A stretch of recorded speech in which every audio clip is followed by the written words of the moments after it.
Seguro que si quien nos está viendo es andaluz, más de una vez se habrá hecho la siguiente pregunta. ¿Hablo bien?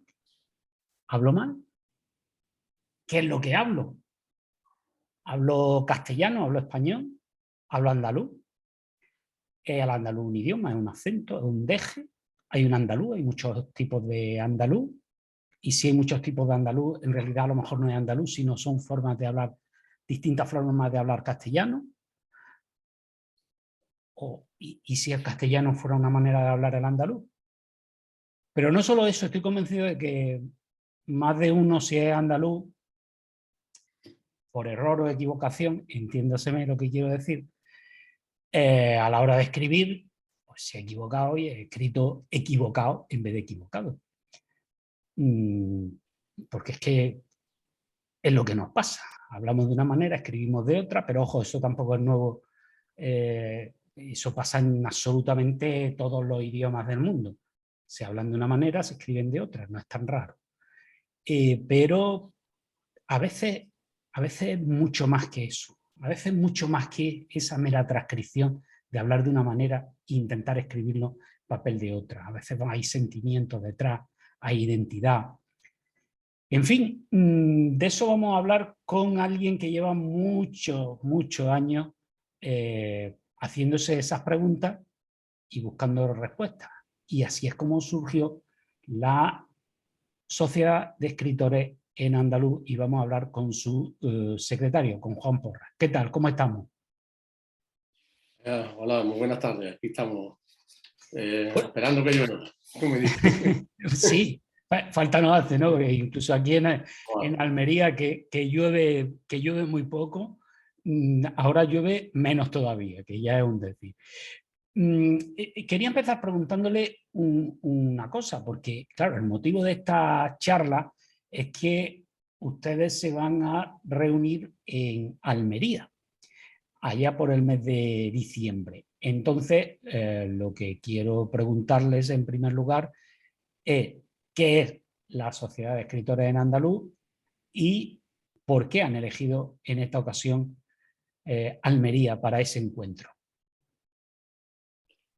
Bien, sí, lo que es la 11ª Junta de Escritores en Andaluz, reunión de escritores o escritoras en andaluz, la vamos a realizar el 9 y 10 de diciembre en la ciudad de Almería y organizada por la CEA, la Sociedad para el Estudio del Andaluz, más que de escritores, Junta de Escritores, el organismo que organizamos todos estos encuentros, Sociedad para el Estudio del Andaluz, ¿no?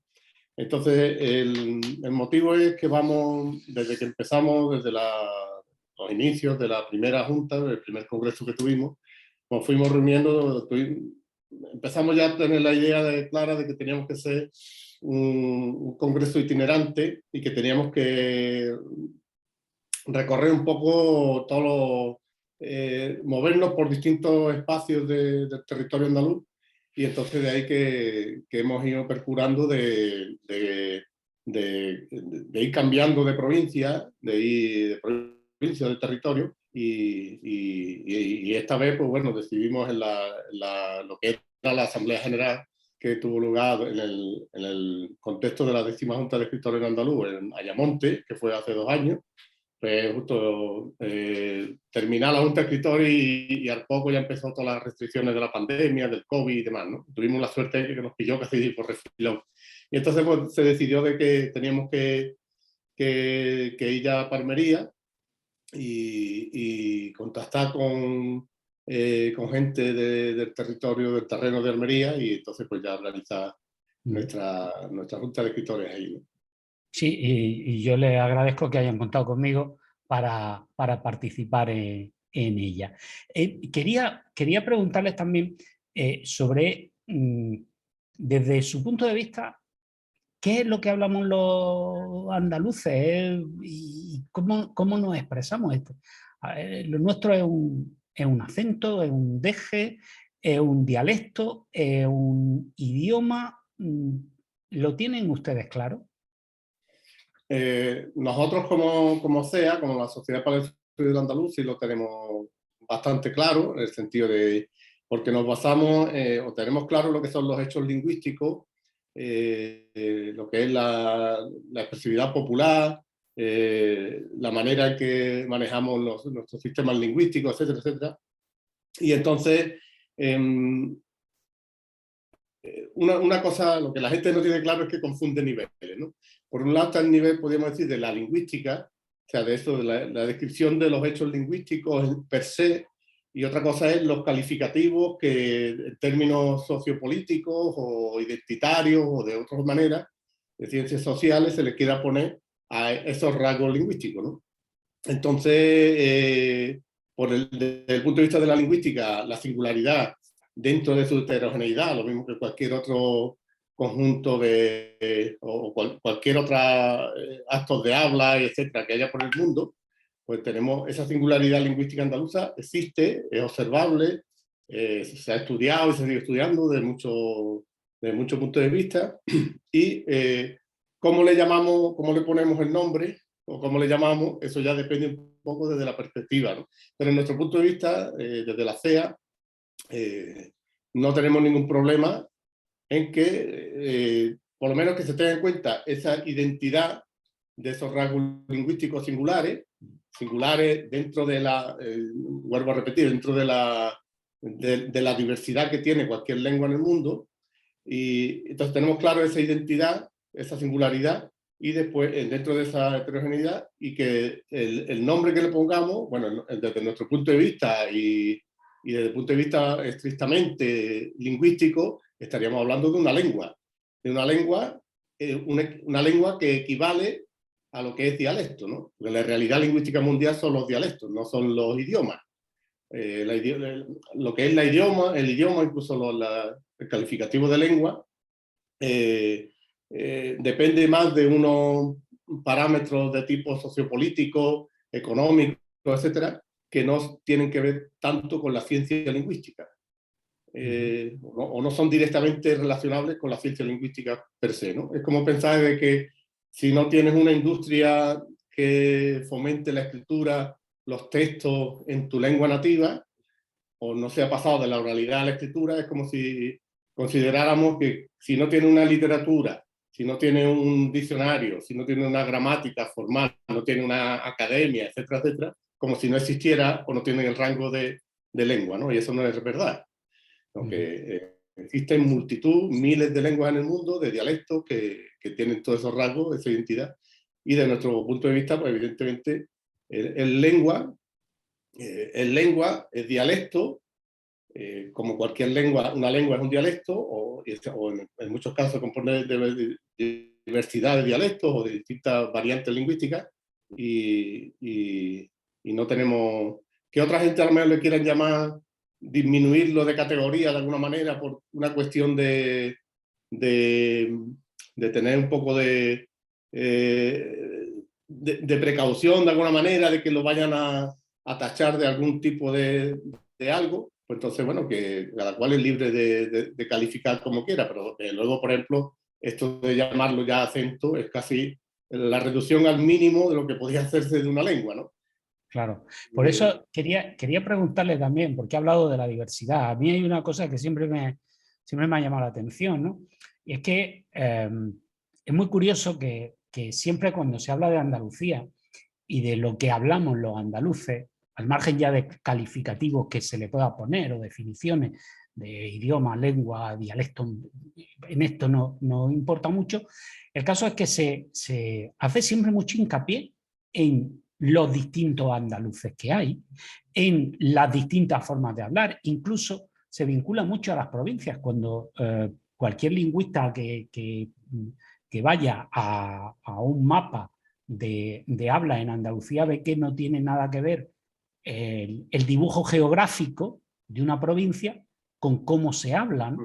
Hay zonas de provincias limítrofes y por lo tanto tienen un habla más similar que otras zonas que están más distantes. Pero claro, ¿por qué no se habla o no se menciona las hablas catalanas o las hablas vascas, o por qué no se dice O las incluso hablas dentro de, españolas. claro, dentro del propio castellano, Hablas dentro del castellana, propio ¿no? español, quienes consideran que el andaluz es una forma de hablar el castellano, dicen, bueno, pues si hay una forma en Andalucía de hablar el castellano, otra forma de hablarlo en Castilla, otra forma de hablarlo no sé, en Murcia o en Madrid, pues son las hablas. Y si son las hablas, ¿por qué se habla de el idioma castellano y no la habla castellana?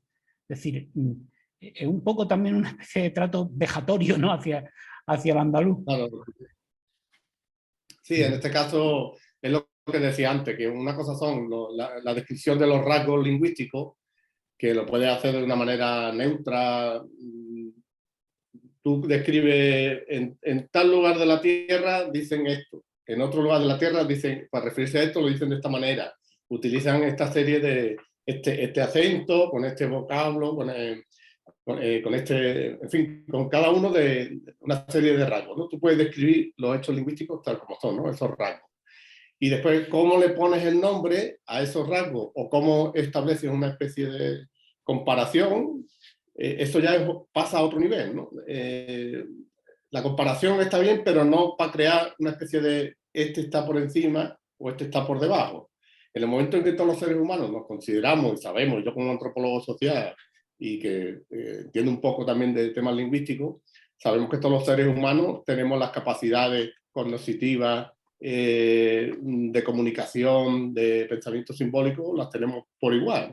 O sea, tenemos, por el hecho de nacer como humanos, tenemos esas capacidades, seamos más ricos, más pobres, nuestros padres hayan tenido carreras universitarias o se hayan dedicado a pegar pingos detrás de un canguro en el desierto. Este tipo de cosas sabemos que cualquier persona en el que promedie lo que es la cuestión de un aprendizaje en un código lingüístico determinado, pues puede acabar realizando las mismas funciones vitales, comunicativas, de expresión, que cualquier otro, ¿no? Entonces, eso, el hecho de situar, porque unos por encima de otros, y estos son como una especie de, si nos quedaran en la parte de la filología o el tema de cómo analizar las lenguas, los idiomas, la expresividad de la humanidad, ¿no? En su conjunto, como si hubiera humanos de primera categoría y de segunda categoría, ¿no? Según donde nazcas o donde te críes, mejor dicho, pues tendría tu lengua es más importante y la tuya no vale nada, ¿no? En términos estrictos de comunicación, de comunicación entre personas y de comunicación de ideas, de compartición de símbolos, etcétera, los humanos somos igualmente capaces, como tales humanos, a no ser que tengamos algún tipo de merma de nuestro sistema fisiológico, tenemos esas capacidades, ¿no? Entonces, situar como que unos son correctos y otros incorrectos, o que unos son mejores o otros peores, o que unos sirven para, unos idiomas sirven para el gran deleite de la cultura, de esa cultura occidental, burguesa, etcétera, y otros pues no valen nada más que para decir nombres de bichos de la selva, pues este tipo de cosas en el momento en que haya un determinado desarrollo de una estructura lingüística en una dirección, pues son igualmente capaces estos sistemas lingüísticos de aprehender su entorno, ¿no? De cogerlo y de transformarlo. Usted, usted ya ha comentado que es antropólogo social, pero además es autor de una traducción al andaluz de El Principito, que en su momento fue todo toda una explosión de comentarios a favor y en contra, sobre todo en contra, todo hay que decirlo. Y quería preguntarle, con el paso del tiempo, ¿qué balance hace de aquella publicación? ¿Fue un acierto? ¿Cree que sería interesante repetir con más libros, digamos, conocidos, famosos, como aquel? ¿O cree que es mejor optar por hacer ex novo cosas? O sea, escribir directamente sin entrar en temas de traducciones. Bueno, la experiencia sufrí en primera carne de mía como traductor de la experiencia del Principito, de pasar del Petit Prat al andaluz, a la variante andaluza que yo manejo, que estoy hablando ahora mismo, que es de la Algarvía malagueña, la comarca de la Algarvía. Pues la verdad es que hubo más, podemos decir, si lo pesáramos como cantidades, pues hubo mucha más crítica en contra, que podríamos decir, si lo pesáramos como cantidades y tal, que a favor, ¿no? Lo que pasa es que sí que había una gran disparidad entre el nivel de contenido y de cientificidad o de, podríamos decir, de, de neutralidad de alguna forma de los comentarios que habían en contra, que más bien eran casi como si fueran una explosión de odio, ¿no? Yo vi una cosa así muy visceral, ¿no? Y que la gente que también podía existir esa parte, ¿no? Que cuando te atacan, tú también te defiendes, la gente se sintió atacada, ¿no? Una parte del pueblo andaluz que tiene esa, que se siente identificado con su lengua, con su forma de expresión, su acento, si lo queremos llamar de esa manera, pues también, pero gran parte o la gran mayoría, entiendo yo, de la gente que defendió esta iniciativa de traducir obras famosas de la literatura universal al andaluz, como se hace en cualquier otra lengua minoritaria del mundo o no tan minoritaria, pues el nivel de análisis, de apoyo, de argumentación, etcétera, era mucho más, un nivel mucho más elevado de alguna forma, o más argumentativo que los otros, que eran básicamente tiran, ¿no? Si me fuera. Y yo digo, pero muchas de las críticas que yo recibía, yo les dije, bueno, es que no se han leído ni siquiera una hojita así, que es el prólogo, ¿no? El jabanteo, ¿no? Que venía.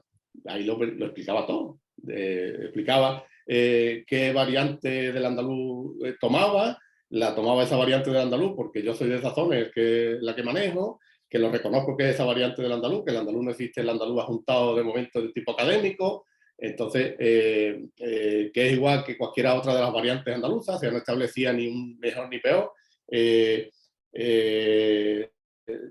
Cuáles son los libros originales que yo tomaba, la versión original y otras que comparaba con otros libros tal, que había introducido el Principito, en fin, iba haciendo una cosa, digo, si no se han leído ni el prólogo. Y esto lo veía yo como un ejercicio de soberbia intelectual, si se puede decir de alguna manera, ¿no? Estoy tan bien situado en mi posición de dominio lingüístico, sociolingüístico, que no me intereso ni de mirar ni de mirar unas cuantas páginas del libro que estoy criticando, ¿no? Y eso Sí, bueno, yo como profesor universitario, yo lo suspendería a esas personas, vamos, porque es que ni siquiera se informan de lo que están criticando, ¿no? Era claro, como una no. cosa muy rara, ¿eh? Es que, por ejemplo, hay quienes critican, bueno, el intento de escribir el andaluz y no son capaces de recordar que lo que ellos hablan o lo que creen que hablan, el castellano, pues nació precisamente así, porque había una norma que era en latín, pero se hablaba otra cosa. Y entonces, en un momento dado, alguien con poder y con espada dice, pues ahora vamos a decir que esto se dice bien y esto es lo que está mal. Y se acabó.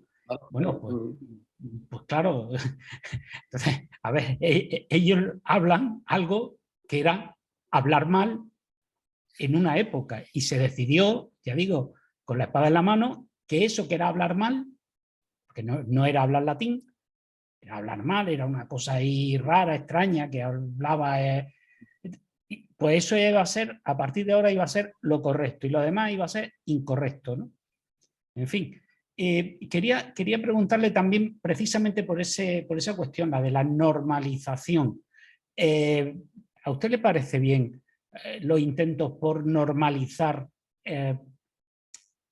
el habla y la escritura del andaluz? Bien, en esto hay que ver, yo en esto soy de la opinión de que hay que ver las cosas cada una de ellas por partes, ¿no? De qué estamos hablando en concreto, y verlo todo también como, personalmente lo veo como parte de un proceso, ¿no? Y de que yo también internamente dentro del movimiento andalófilo, de los debates que tenemos de la escritura del andaluz, de cómo de las soluciones de escritura, etcétera, etcétera, yo una de las cosas que les quiero transmitir a mis compañeros y compañeras es que no podemos hacer la casa por el tejado, ¿no? En el sentido de que tenemos que quemar una serie de etapas, ineludiblemente, ¿no? En ese proceso de normalización. Y entonces no podemos tener preocupaciones al inicio del proceso, de alguna manera, antes de la normalización está la dignificación, está la toma de conciencia, etcétera, etcétera, que son un poco las fases, están los debates previos, las soluciones que se van dando, la creación de literatura, aunque sea desde diversos sistemas ortográficos, etcétera. No podemos saltarnos todos estos momentos iniciales si no queremos dejar atrás a las distintas variantes andaluzas, ¿no? Es una de las cosas. Si ya pretendemos crear una norma desde un grupo selecto, que en este caso también una de las cosas que yo veo es que la realidad nos dice que para que exista una norma académica de cómo escribía el andaluz, tiene que estar respaldada por un poder político o por un poder económico, por un grupo editorial, por algún tipo de circunstancias que se dé de ese tipo, ¿no? Entonces, si no existe un apoyo de ese tipo, que a un grupo o a un determinado propuesta ortográfica decidan que esa es que sería como la parte final del proceso, ¿no? Si no tenemos hoy en día ni siquiera hoy en día esa situación, es muy difícil que se produzca que encima nos saltemos todos los pasos anteriores. Entonces, reconociendo un poco las limitaciones que tenemos, que en realidad quienes estamos en esta movida de la escritura del andaluz, lo que somos un movimiento sociocultural y literario, ¿no? Entonces no tenemos la capacidad, pero sí podemos tenerlo como objetivo, pero tenemos que, desde mi perspectiva, tenemos que ir quemando toda esa etapa necesariamente para no crear un andaluz, de alguna manera dijéramos, artificial, ¿no? O un poco ya descontextualizado.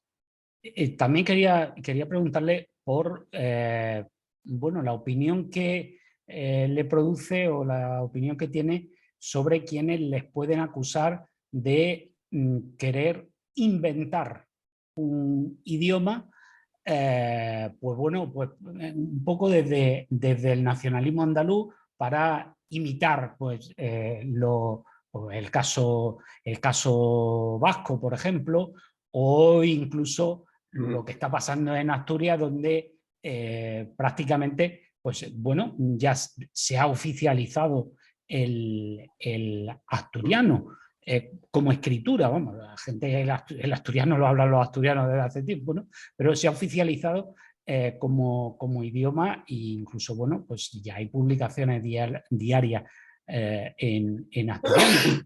¿Qué le parece a usted esas críticas, ¿no? de encajarles más dentro del ámbito político que dentro del ámbito académico?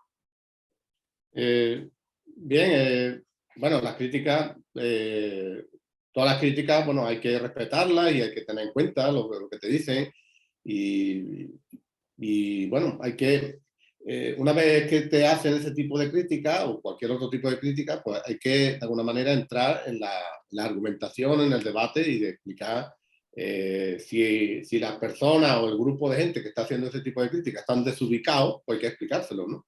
Digo, mira, en realidad nosotros no estamos haciendo eso. La realidad, desde dentro de este movimiento social, es que, bueno, aparte de que la política, una concepción, bueno, eso lo explico yo en la universidad también, una concepción pues, genuina, amplia, originaria de la política, pues cualquier acto humano social es político. Tiene un acuerdo entre dos o más personas, entre un colectivo y se toman una serie de decisiones, ¿no? Pero más allá de esa concepción originaria de la política partidista, que es un poco lo que entiende hoy en día la gente por política, en este caso no tiene que ver directamente con esta reivindicación de la escritura del andaluz, ni en el caso asturiano, desconozco exactamente lo concreto del caso asturiano, pero con el caso del andaluz puedo decir que no hay una correlación, podemos decir, partidista, ni siquiera de una ideología, como podría ser el nacionalismo andaluz, directamente implicada en lo que es el desarrollo o el fomento de la escritura en andaluz. No, de hecho, conozco bastantes nacionalistas andaluces que se declaran nacionalistas andaluces y que están contrarios, bastante contrarios a que se escriba en andaluz, ¿no? En muchos casos porque piensan que es una especie de vergüenza, entre comillas, de que esos rasgos, por no como quitar la importancia, que en verdad el nacionalismo andaluz tenía que ser algo más serio en base a consideraciones económicas, históricas, etcétera. Y también, por otro lado, también conozco a gente que desde ideologías más como podríamos decir, de tipo españolista o de otro tipo de ideologías, porque apoyan el sistema de la escritura del andaluz. O sea, que en este caso no es una cuadratura de una ideología política que corresponde con un apoyo a que se escriba en andaluz o se fomente o se dignifique el andaluz y desde otra no. En este caso no hay ese correlato. Yo no lo detesto, aunque a priori pues sí podría ser que si alguien se declara que ama Andalucía, ama la cultura andaluza, le gusta o la quiere defender, la quiere proteger, pues realmente lo primero que tenía que aceptar es que uno de los rasgos principales de la identidad andaluza es su identidad lingüística. Y si eso no se percata a la gente, por mucho de etiquetas políticas que se quiera poner, pues realmente no va a avanzar en sus propios planteamientos y le van a estar dando de alguna manera, diríamos, en plan coloquial, cogotazos por un lado y por otro, ¿no? Entonces, si no se tiene claro estas cuestiones lingüísticas, que provienen de la ciencia lingüística, que después desde el punto de vista de la otra cosa que se llama el españolismo lingüístico, o sea, de una ideología de tipo nacionalista que niega la singularidad lingüística andaluza por algún tipo de conveniencia de lo que sea, entonces no podrá avanzar o seguirá siendo como un mundo paralelo y tal, ¿no? Y después que nosotros a lo mejor desde el movimiento andalófilo estemos, movimiento de defensa del andaluz, de la lengua andaluza, estemos copiando otros procesos que se hayan dado, por sí y no. Quiero decir, sí, cosas parecidas que podamos hacer nosotros lo han hecho en otros contextos, porque los humanos muchas veces no estamos inventando cosas nuevas, muchas cosas vamos como si hay alguien que ha hecho tal cosa en tal sitio, lo ha salido bien, y si el contexto es bastante parecido, pues se pueden intentar traer a casa esas iniciativas si han sido fructíferas. Pero por otro lado también no es copiar directamente. En cada uno de los contextos culturales existen sus propios condicionantes, sus propias situaciones que hacen que unas soluciones puedan valer para un contexto y otras no. Y en eso realmente no estamos copiando a nadie, ¿no? Una cosa, por ejemplo, yo en la forma de escritura que utilizo, en las notas, normas ortográficas para la transcripción del andaluz, nosotros proponemos como propuesta de tipo etnolingüístico el uso de la K como letra que haga su correspondencia con el fonema K, ¿no? Con el fonema K, Kiko, todo esto, ¿no? Entonces, ahí lo que hacemos es copiar, no el euskera, ni siquiera, si hubiéramos estado en otro contexto histórico, a lo mejor nos decía que estábamos copiando al ruso, o que estuviéramos copiando al alemán, o podríamos estar copiando, si estuviéramos en la antigüedad, al griego, que tiene la capa, ¿no? El antepasado de la K, y no estamos copiando esas cosas. La gente puede focalizar su prejuicio en determinadas situaciones, ¿no? En este caso lo que estamos haciendo es coger el alfabeto fonético internacional y que prescribe que para ese fonema se utiliza preeminentemente o ellos prescriben que se utilice la K, porque es un fonema, o sea, una letra unívoca, una cosa que el castellano lo podía hacer tranquilamente hace un montón de tiempo. Sin embargo, pues como por ese amarre que tiene de alguna manera del que no se quieren desprender, de esa raíz latina en muchas cosas, pues después, por mantener ese vínculo malentendido con las lenguas romances, que si por el hecho de poner una K o no poner una K no te vas a... ¿no? Simplemente que a la hora de escribirlo pues parece que le gusta más el tema de la Q, la Q y la U, y después, claro, de todas estas cosas al final viene tanta de tantas rarezas que se mantienen de cosas antiguas en la escritura moderna, pues después salen de tanto fracaso escolar, por lo menos en la hora de la falta de ortografía, que lo conocemos todo muy bien. Pues muy bien, pues muchísimas gracias por atendernos y bueno, que nos vemos en diciembre. Muchas gracias. Ahí está. Ahí estamos. Y invitar a la gente a que pueda venir a las sesiones de la Junta de Escritores en Andaluz, allí en Almería, y que son el 9 y 10 de diciembre, en el Centro Andaluz del Pueblo, Javier Verdejo, y que las sesiones son abiertas, aparte de que quien se quiere inscribir se inscribe, pero después lo que son las sesiones de las charlas, las conferencias y demás, y todo esto es totalmente gratuito, abierto a la participación y a quien quiera venir a echar el rato de aquí con nosotros, ¿no? Muy bien, pues muchas gracias. Gracias a ustedes.